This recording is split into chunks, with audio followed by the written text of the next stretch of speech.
하나님 말씀은 계시록 22장 18절부터 21절 말씀까지입니다. 제가 봉독합니다. 내가 이 책의 예언의 말씀을 듣는 각인에게 증거하노니 만일 누구든지 이것들 외에 더하면 하나님이 이 책에 기록된 재앙들을 그에게 더하실 터이요 만일 누구든지 이 책의 예언의 말씀에서 제하여 버리면 하나님이 이 책에 기록된 생명나무와 및 거룩한 성의 참여함을 제하여 버리시리라. 이것들을 증거하신 이가 가라사대 내가 진실로 속히 오리라 하시거늘 아멘. 주 예수여 오시옵소서. 주 예수의 은혜가 모든 자들에게 있을지어다. 아멘. 오늘은 계시록 마지막 결론에 대한 말씀으로 계시록과 성경 66권의 결론이라는 제목으로 말씀을 듣겠습니다. 앞선 내용은 주님의 거듭된 자기 선언과 성도들에게 일한 대로 갚아주실 상, 그리고 교회의 사명을 선포한 말씀이었습니다. 이어진 본 단락은 계시록을 마감하는 결론에 해당하죠. 그러면서도 성경 66권을 종결하는 최종 결론이기도 합니다. 이에 대한 22장 18절부터 21절까지는 구속사적 교훈까지 내용이 넷으로 구분이 됩니다. 첫 번째는 하나님의 직접 계시의 종료와 성경 왜곡의 엄중한 경고입니다. 하나님의 직접 계시의 종료와 함께 성경 왜곡에 대한 엄중한 경고를 다루고 있는 본단락 18절, 19절은 내용을 넷으로 구분해서 살펴보겠습니다. 첫 번째는 18절 상반절에서 내가 이 책의 예언의 말씀을 듣는 각인에게 증거하노니 그랬습니다. 본절에서 이 내가로 번역된 헬라어 에고라는 단어는 주격 1인칭 대명사입니다. 헬라어에서 주격 1인칭 대명사는 언제나 강조 용법에만 사용되는 단어입니다. 따라서 여기서의 내가는 이 말씀을 전하고 있는 요한 자신을 특별히 강조하는 것입니다. 요한이 이처럼 자신을 강조한 이유는 무슨 뜻일까? 그것은 이어서 증거할 말씀의 엄중성 때문이라고 볼 수 있습니다. 그럴 수밖에 없는 것은 이는 계시록은 물론이고 성경 66권을 종결하는 결론적 메시지이기 때문인 거죠. 또한 하나님의 직접 계시의 종결이라는 너무너무 중요하고 엄중한 하나님의 말씀이기 때문에 그렇습니다. 여기서 이 증거하노니라고 번역된 헬라어 마르티론이라는 단어는 증거하다, 증언하다라는 뜻을 지닌 마르티레오의 현재형입니다. 이는 독자가 계시록을 읽고 대하는 바로 그 시간에 요한이 실제로 그 앞에서 증거하는 것과 같은 생생한 뉘앙스를 나타냅니다. 그리고 요한이 증거하는 대상은 듣는 각인입니다.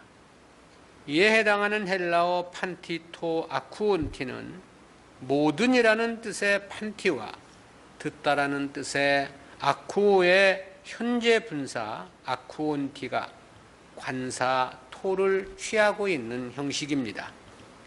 이는 계시록 1장 3절에서 이 예언의 말씀을 읽는 자와 듣는 자들과 그 가운데 기록된 것을 지키는 자들이 복이 있나니라고 한 말씀과도 병행을 이룹니다.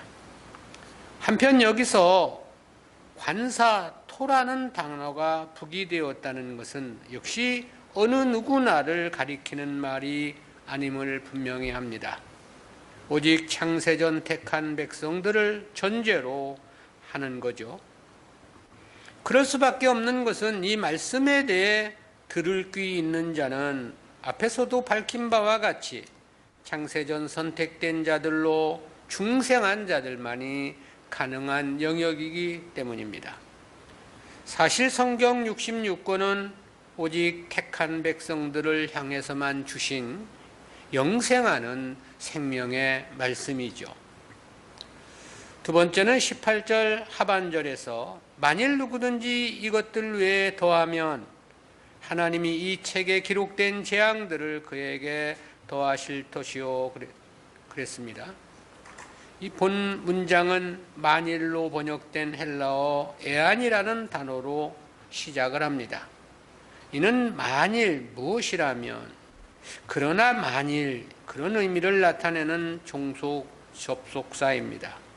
본문에서는 가정법의 형태로서 사용이 됐는데요. 그리고 가정을 전제로 하신 말씀은 두 가지죠. 첫 번째는 이것들 외에 더하면 그랬습니다. 여기서 이것들로 번역된 헬라어는 기본어 아우토스인데요. 문자적으로는 그는, 그것, 자신, 바로 그라는 인칭 대명사입니다. 고린도 후서 10장 1절에서는 바울이 자신을 가리켜 나 자신이라는 의미로서 이 단어를 사용했고요. 고린도전서 12장 6절에서는 바로 그 하나님이라는 뜻으로도 이 단어를 사용했습니다. 그런데 본문에서는 기록된 성경 말씀, 즉 성문화된 말씀을 가리킴으로 사용이 되었습니다. 1차적으로는 계시록에 기록된 내용을 가리키는 것처럼 보일 수도 있겠습니다. 그러나 실제는 성경 66권을 가리키는 것으로 보는 것이 보다 합당합니다. 왜냐하면 여기에는 1차적으로 계시의 종결이라는 의미가 함유되어 있기 때문에 그렇습니다. 그리고 더하면 안 되는 것은 계시록만 그런 것은 아닌 거죠. 성경 66권 모두가 동일한 까닭입니다. 이 더하면으로 번역된 헬라어 원형 에티티데미는 위를 뜻하는 접두어 에피와 노타, 두다라는 뜻을 지닌 티데미가 합성된 건데요. 문자적으로는 원래 있던 것 위에 다시 세우다라는 그런 뜻입니다. 주님은 이 성문화된 성경에 이제 그 어떤 것도 더해서는 안 된다는 것을 분명히 하신 거죠. 즉 기록된 성경 외에 다른 것을 첨가함을 분연히 반대한다는 그런 뜻입니다. 여기서 이 책의 기록돈으로 번역된 헬라어 게그람메나스는 쓰다라는 뜻을 지닌 그라포의 완료 분사형입니다. 이제 모든 성경이 완료 종결되었음을 분명하게 드러내주고 있는 거죠. 따라서 이미 성문화된 성경 외에 그 어떤 것이라 하더라도 첨가는 용납 불가능함을 명백히 선포한 말씀입니다. 두 번째는 이 책에 기록된 재앙들을 더할 것이요 그랬습니다. 성경에 기록된 재앙들은 그 수를 헤아릴 수 없이 많습니다. 구약에서는 한재 재앙, 홍수 재앙, 메뚜기 재앙, 전쟁 재앙, 역병 재앙, 문둥병을 포함한 각종 질병, 벌거벗김을 당하는 수치나 이방의 포로로 잡혀가는 재앙이나 죽음 등 그야말로 어마무시한 재앙들이 많이 있죠. 특히 이 계시록에서 화로 명명된 5번째 나팔부터 7번째 나팔까지의 재앙은 인류가 모두 멸망하고 태양계가 사라지는 상상을 초월하는 재앙입니다. 그렇다는 측면에서 보면 절대 성경 외에 다른 말을 해서는 안 된다는 어미성이 함축되어 있는 말씀인 거죠. 죄 중에 가장 큰 죄가 성경을 왜곡하는 죄라는 의미가 함축되어 있는 것입니다. 그것은 기록된 성경 외에 다른 말을 더하는 자들에게 최악의 심판을 선언한 까닭입니다. 때문에 거짓 선지자들은 계시록 19장 20절에서 사단 마귀와 함께 산채로 유황불못에 던져질 것을 말씀하기도 했습니다. 그랬기에 바울은 구원의 조건으로 율법의 행위를 주장한 갈라디아 교회에 대하여 저주를 받아 마땅하다고 강력하게 정죄함도 볼 수 있습니다. 특히 교회 지도자들은 보다 성경 말씀에 심히 조심하고 깊이 헤아려야만 합니다. 교회 지도자들일수록 성경 외에 다른 말을 더할 여지가 너무나도 많기 때문인 거죠. 세 번째는 19절 상반절에서 만일 누구든지 이 책의 예언의 말씀에서 제하여 버리면 그랬습니다. 이는 앞선 18절과는 정반대 개념입니다. 18절은 첨가를 경고한 말씀이었죠. 그런데 이 분절은 내용의 삭제를 경고한 것입니다. 여기서 이 책의 예언의 말씀에서 제하여 버리면이란 역시 성경 66권을 총칭한 표현입니다. 그리고 제하여 버리면으로 번역된 헬라어 아펠레라는 단어는 없애다, 잘라버리다, 베다라는 뜻을 지닌 아파이레오의 부정 과거 가정법입니다. 역시 그렇게 한다면이라는 가정을 전제로 말씀하고 있는 거죠. 그러니까 성문화된 성경 66권은 더해도 안 되지만 제소도 안 됨을 분명히 선언하신 것입니다. 네 번째는 19절 하반절에서 하나님이 이 책에 기록된 생명나무와 및 거룩한 성의 참여함을 제하여 버리시리라 그랬습니다. 이는 기록된 성경을 제하는 자들에게 주어질 징계와 심판을 가리켜 하신 말씀인 거죠. 여기서의 거룩한 성은 앞서 밝혀준 새 예루살렘 성을 가리킨 표현이죠. 그리고 생명나무는 새 예루살렘 성 가운데로 흐르는 생명수 강 좌우에 있는 나무를 가리킵니다. 거룩한 성이 의미하는 바는 기본 구원을 가리킨 상징으로 이해할 수 있겠습니다. 그리고 생명나무는 그 새 예루살렘에서 누리게 될 영원한 영생의 복을 가리킨 상징이기도 합니다. 표준 원문에는 생명나무를 생명책이라고 번역을 했는데요. 따라서 이는 근본적으로 구원에 이를 수 없는 자들이 저지르는 죄악이라고 생각해 볼 수 있겠습니다. 왜냐하면 성문화된 하나님 말씀을 제하여 버린다는 것은 택한 백성들, 즉 중생한 성도들로서는 감히 행할 수 없는 일이기 때문에 그렇습니다. 그러나 택한 백성이라 할지라도 잠깐 깨닫지를 못해서 성경을 왜곡되게 이해할 가능성은 있는 거죠. 그렇다면 생명나무, 즉 새 예루살렘 성에서 받게 될 유업은 결코 받지 못할 것이라는 의미로 해석될 수 있습니다.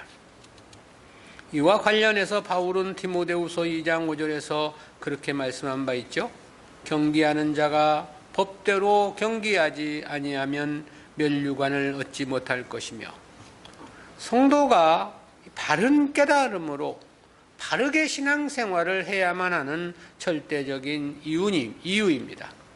바르게 행치 않는 것은 그 공적이 아무리 크다 하더라도 결코 인정받을 수가 없는 까닭입니다. 큰 두 번째로 주님 재림에 대한 재선언과 요한의 화답입니다. 앞선 내용은 하나님의 직접 계시의 종료 선언과 성문화된 말씀의 왜곡을 경고한 말씀이었습니다. 이어진 본문은 재차 선포한 주님 재림과 그에 대한 요한의 응답을 보도한 내용인데요. 20절입니다. 이것들을 증거하신 이가 가라사대 내가 진실로 속히 오리라 하시거늘 아멘. 주 예수여 오시옵소서. 이 본절의 화자는 이것들을 증거하신 이이죠. 즉 주님을 가리킨 표현입니다. 계시록은 물론 성경 66권을 증거하신 이는 실제 삼위일체 하나님이신 거죠. 그러나 본문에서는 특별히 제2위 되신 주님을 나타내는 의미로서 사용이 됐습니다. 그것은 속히 오리라라는 언급이 재림을 나타내는 표현이기 때문에 그렇습니다.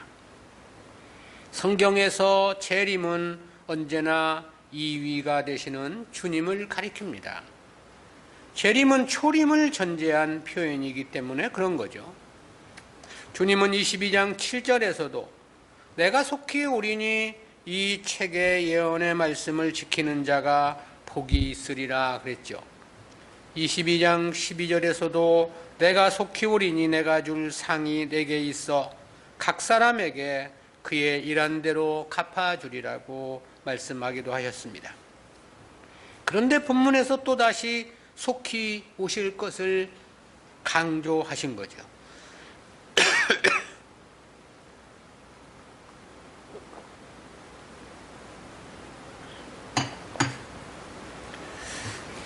주님의 재림은 필수 필연적일 것이라는 사실을 강조하기 위해 이처럼 거듭해서 이 말씀을 하고 계신 것입니다. 성도가 보다 긴장감을 갖고 믿음 생활에 열과 성의를 다해야 하는 이유입니다.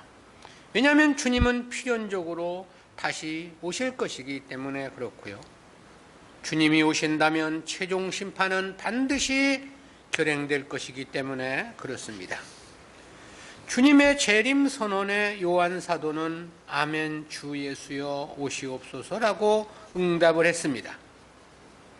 여기서의 아멘은 전술한 내용의 동의와 확신을 의미합니다. 그리고 오시옵소서로 번역된 헬라어 에루크는 17절에서 오라로 번역된 에루크와 같은 의미입니다. 신속히 오실 것에 대한 강한 염원이 담겨져 있습니다. 실제 성도들에게 주님의 재림은 저들의 소망이고 간절한 갈망이기도 하죠. 그것은 그 자체가 구원의 최종 종결이고 새하늘 새 땅의 도래를 의미하기 때문에 그렇습니다.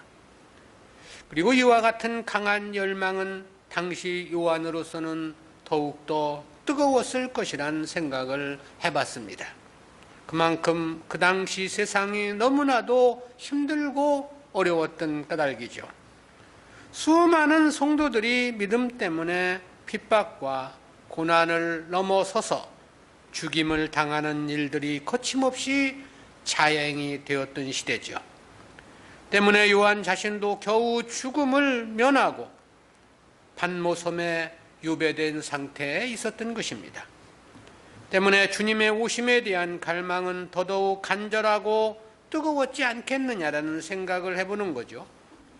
애굽에 살았던 이스라엘 백성들이 가나안 땅의 약속을 열망했던 것도 바로 왕의 가혹한 핍박 때문이었습니다.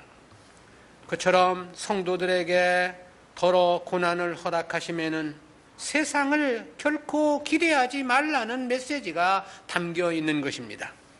오직 하나님 나라만을 소망 삼고 살게 하기 위한 하나님의 고도의 계략과 섭리가 함축되어 있는 것입니다. 세 번째는 본서 수신자들에 대한 요한의 축도입니다.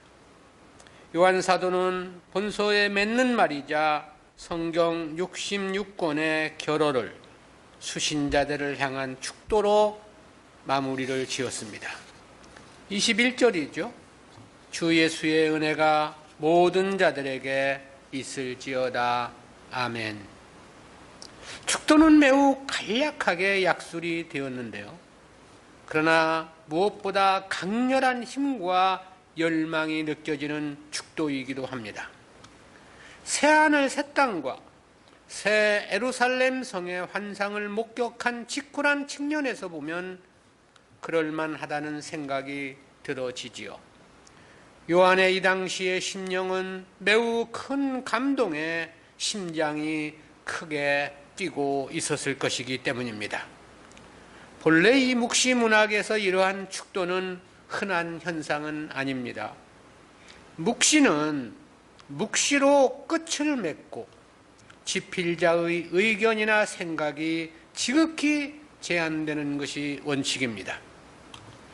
그럼에도 장르의 구애를 받지 않고 이러한 형태의 결어를 첨부한 것은 역시 신천신지를 목격한 요한 사도의 감격한 감동의 여진 때문이 아니냐, 그런 생각을 해보게 됩니다.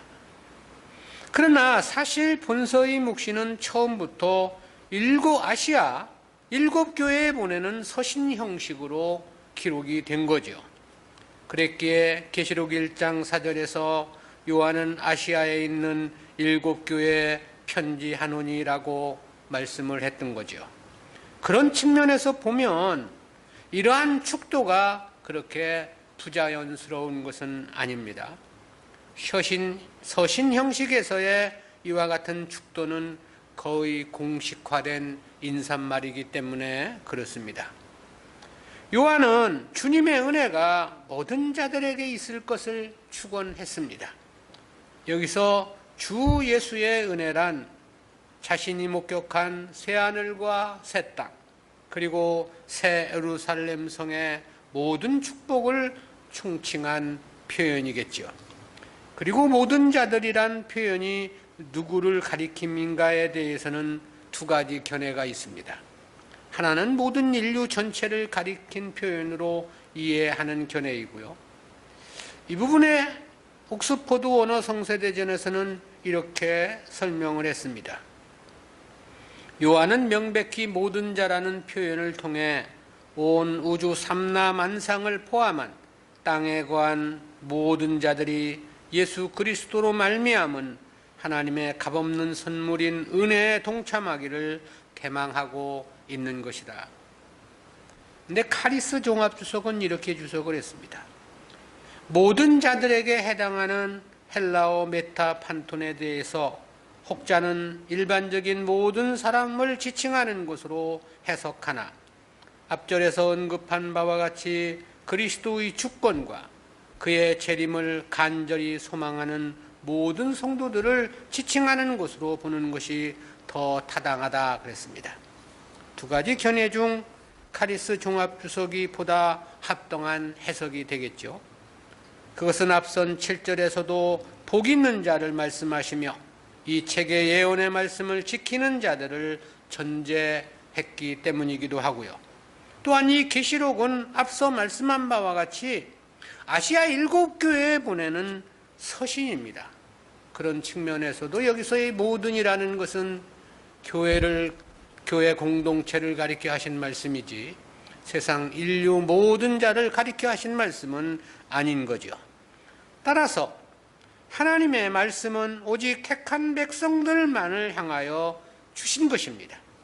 그러므로 여기서의 모든 자란 창세 이전 그리스도 안에서 선택을 받은 구원의 목적자, 즉 하나님 백성들을 가리킨 표현임이 명백합니다. 때문에 요한은 본절의 최종 결어를 아멘으로 장식을 했습니다. 반드시 그럴 것으로 동의하고 또 그러기를 바란다는 요한 사도의 화답인 거죠. 우리는 이러한 계시록의 결론에서 무엇보다 진리에 대한 두 가지 엄중한 경고의 메시지를 생각해 봅니다. 첫 번째는 하나님의 직접 계시의 종결 선언입니다. 이는 18절 말씀에 함유되어 있는 진리입니다. 요한은 18절에서 내가 이 책의 예언의 말씀을 듣는 각인에게 증거하노니 만일 누구든지 이것들 외에 더하면 하나님이 이 책에 기록된 재앙들을 그에게 더하실 터이요 그랬죠. 이러한 말씀에는 가장 우선적으로 계시록을 끝으로 더 이상은 하나님의 직접적인 계시는 없을 것이라는 계시의 종결 선언적 의미가 함유되어 있다라는 거죠. 왜냐하면 이 책 외에 더해서는 안 된다는 것을 분명히 선포하셨기 때문입니다. 따라서 여기에는 절대 더 이상의 계시는 주어지지 않을 것이라는 의미도 전제되어 있습니다. 지금까지 성령의 감동으로 쓰여진 성문 계시만으로도 택한 백성들의 구원에 조금도 부족함이 없음을 천명한 것이라고 말할 수 있겠습니다. 이것이 직접 계시의 문을 닫는 종결적 선언이라는 것은 몇 가지 의미에서 우리가 확인해 볼 수 있겠는데요. 첫 번째는 요한계시록이 성경 66권의 맨 마지막 책이기 때문에 그렇습니다. 계시록이 기록된 연대는 요한이 반모섬의 유배에 처해 있었던 AD 95년에서 96년 사이 약 1년 남짓한 기간이라는 것이 정통적인 견해입니다. 따라서 계시록이 성경 66권 가운데 가장 마지막에 기록된 책이라는 것에는 이의가 없습니다. 즉 계시록이 주님의 12사도 가운데 맨 마지막까지 살아남아 있던 요한에 의하여 맨 마지막에 기록된 책이었다는 사실이죠. 때문에 본문 내용은 충분히 계시의 종결적 의미가 내포되어 있다는 것을 감지할 수 있습니다. 두 번째는 계시록에 제시된 계시의 내용이 종결을 의미합니다.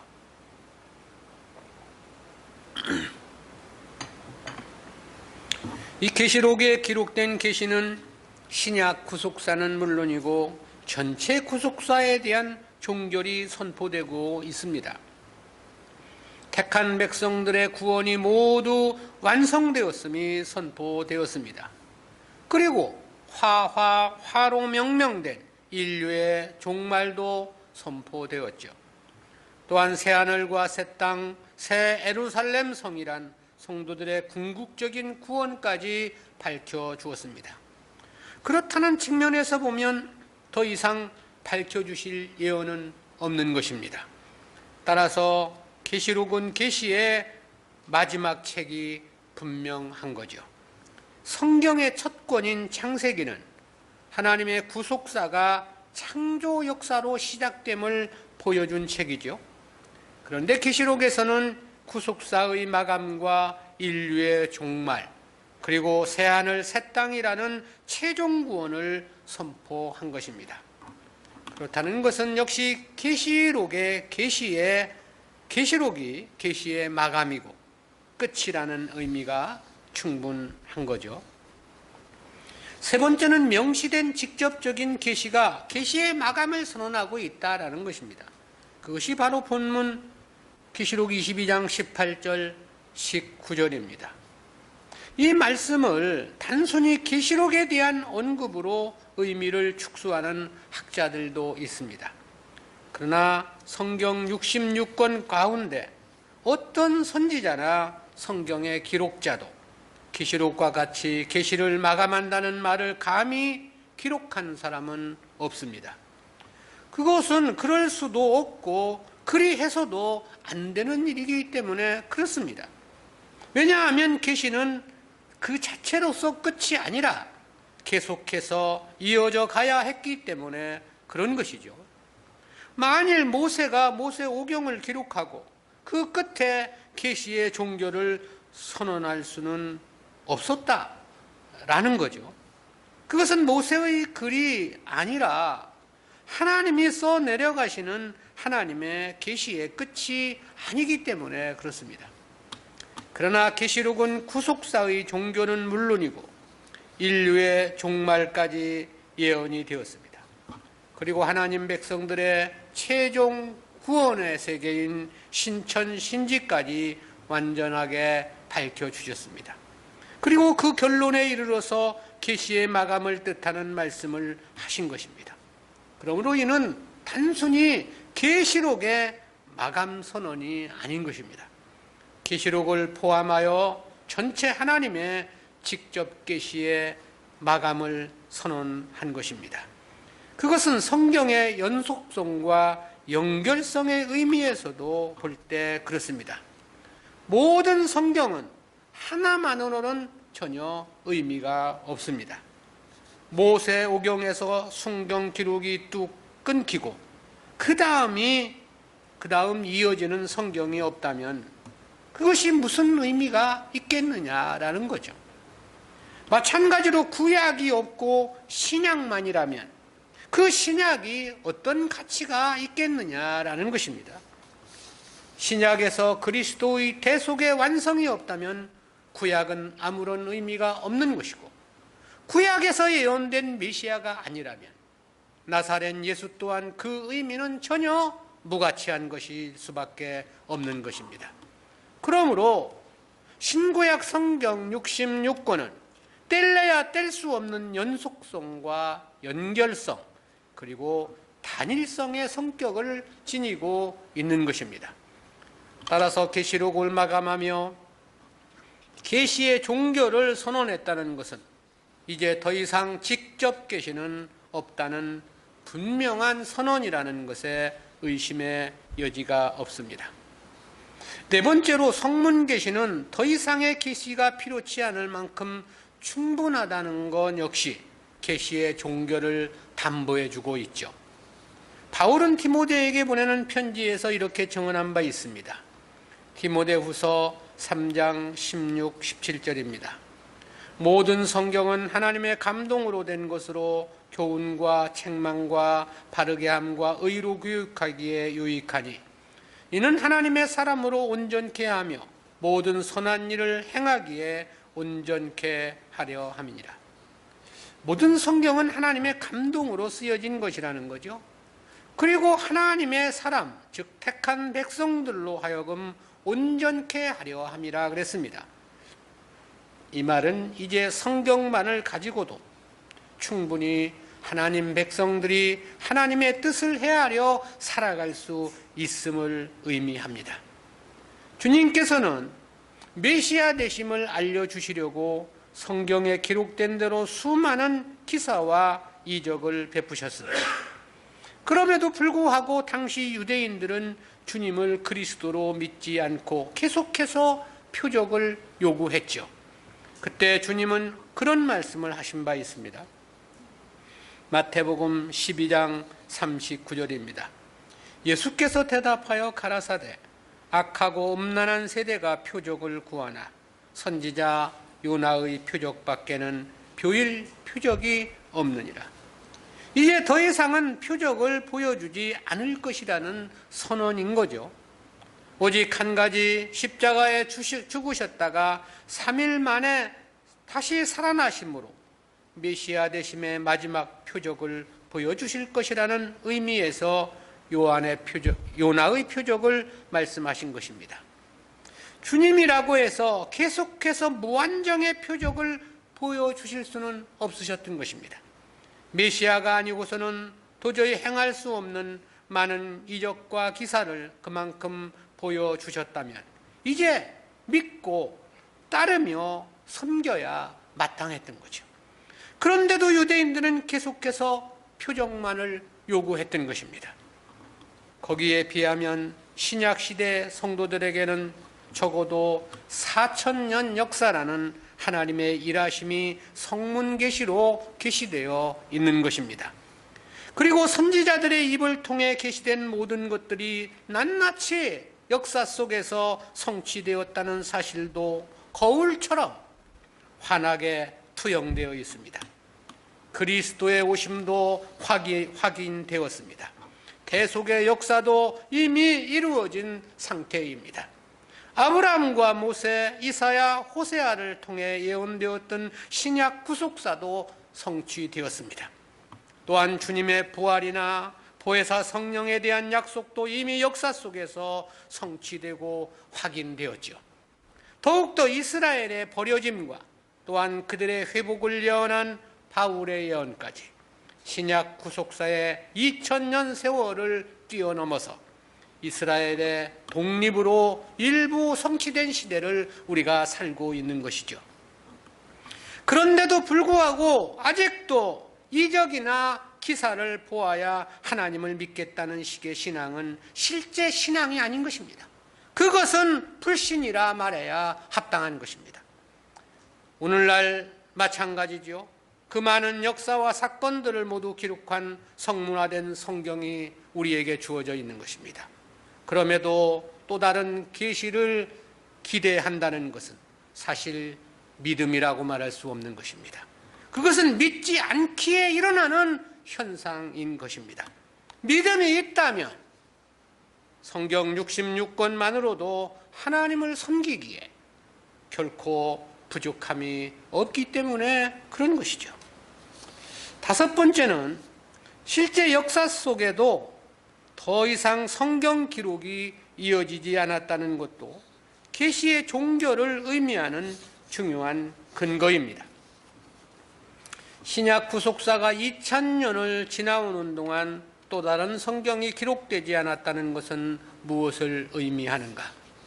그것은 바로 계시록 22장 18절 19절의 온전한 성취이자 직접 계시의 분명한 마감을 의미하는 거죠. 만약 그렇지 않았다면 주님의 재림이 가까워져 오는 오늘에 이르기까지 더 이상의 성경을 주시지 않을 리가 없기 때문에 그렇습니다. 그러므로 계시록 이후는 직접 계시가 종료된 시대입니다. 이미 기록된 성경을 통해서 이루어가는 즉 성문 계시적 후속사 시대인 것입니다. 오직 성문화된 말씀만을 통해 하나님을 인격적으로 만나고 대하며 또 순종하며 섬기는 시대인 것입니다. 오늘날 꿈에서 주님을 만났다는 사람들 많이 있죠. 또 환상을 보았다는 사람들도 부지기수입니다. 이적을 행하면서 그것을 하나님의 역사라고 주장하는 이들도 수없이 많지요. 과연 그럴 수 있을까? 그럴 수 없는 것입니다. 이런 부분에 대해서 주님은 그렇게 말씀하지 않았습니까? 계시록 13장 22절입니다. 거짓 그리스도들과 거짓 선지자들이 일어나서 이적과 기사를 행하여 할 수만 있으면 택하신 백성을 미혹해 하려 하리라. 이적과 기사를 행하는 것은 거짓 그리스도들과 거짓 선지자들이라는 거예요. 같은 의미에서 바울도 그렇게 경고의 메시지를 전한 바 있죠. 데살로니가 후서 2장 9절 10절입니다. 악한 자의 임함은 사단의 역사를 따라 모든 능력과 표적과 거짓 기적과 불의의 모든 속임으로 멸망하는 자들에게 임하리니 이는 저희가 진리의 사랑을 받지 아니하여 구원함을 얻지 못함이니라. 직접 계시를 주장하는 자들은 진리의 사랑을 받지 못한 자들이라고 했습니다. 구원함을 얻지 못한 자들이라고 말씀을 했습니다. 그런 것들은 사탄의 역사를 따라 일어나는 것이라고 말씀을 하는 것이죠. 그래서 주님은 특별히 그렇게 말씀하신 바도 있죠. 마태복음 7장 22절 23절입니다.